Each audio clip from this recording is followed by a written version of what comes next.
ஐக்கி positive நேயர்களுக்கு வணக்கம். SK ஒன்னும் பத்திரமாத்த தங்கம் இல்லங்க. இனிமே எஸ்கேயோட நிலைமை அவ்வளவுதான். இங்க யாருமே எம்ஜிஆர் இல்லங்க. அவங்க பேர் என்னவோ அதுலயே கூப்பிடலாம். அதுதான் சரியாவும் இருக்கும் அப்படின்னும், இன்னும் சொல்ல போனா வைரமுத்துவுக்கு என்ன ஆச்சு அப்படின்னு சொல்லிட்டு உங்களுக்கே தெரியும்னும் சிவகார்த்திகேயன் பத்தி பரபரப்பா நிறைய தகவல்கள் பேசிட்டு இருக்காங்க. அத பத்தி தான் முழுமையா நம்ம இந்த வீடியோல பார்க்க போறோம். இந்த மாதிரி அப்டேட்டான நியூஸ உடனே தெரிஞ்சுக்கிறதுக்கு நீங்க ஐக்கி பாஸ் டிவிய சப்ஸ்கிரைப் பண்ணிக்கோங்க. சிவகார்த்திகேயன் சொன்னதுமே நமக்கு ஞாபகத்துக்கு வரது, அட நம்ம வீட்டு பையன் மாதிரி இருக்காருப்பா அப்படின்ற ஃபீல் தாங்க.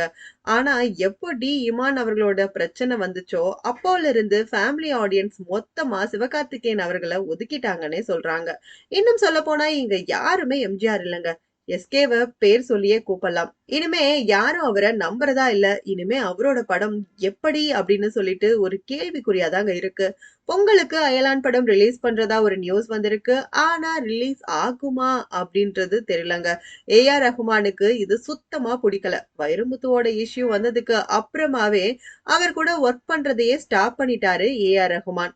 அவ்வளவு ஏங்க, பொன்னியின் செல்வன் 1 and 2க்கு கூட வைரமுத்து அவர்கள் கிட்ட பாட்டே வாங்கல அப்படின்னும், அப்படிப்பட்ட ஆள் தான் ஏஆர் ரஹ்மான் அவர்கள் அப்படின்னும் பேசிட்டு இருக்காங்க.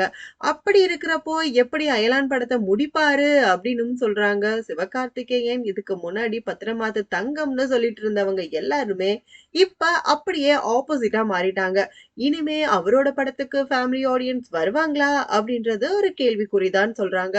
இனி என்ன பண்ண போறாரு அப்படின்னு பொறுத்திருந்துதான் பார்க்கணும் அப்படின்னு சொல்லிட்டு ஜேர்னலிஸ்ட் பிஸ்மி ரொம்பவே ஓப்பனா அயலான் ரிலீஸ் பத்தியும் எஸ்கே பத்தியும் ஓப்பனா பேசியிருக்காரு. இன்னும் சொல்ல போனா எஸ்கே அண்ட் டி இமான் இஷ்யூ பத்தி பக்கம் பக்கமா பேட்டி கொடுத்தவர் தான் பிஸ்மினே சொல்லலாங்க.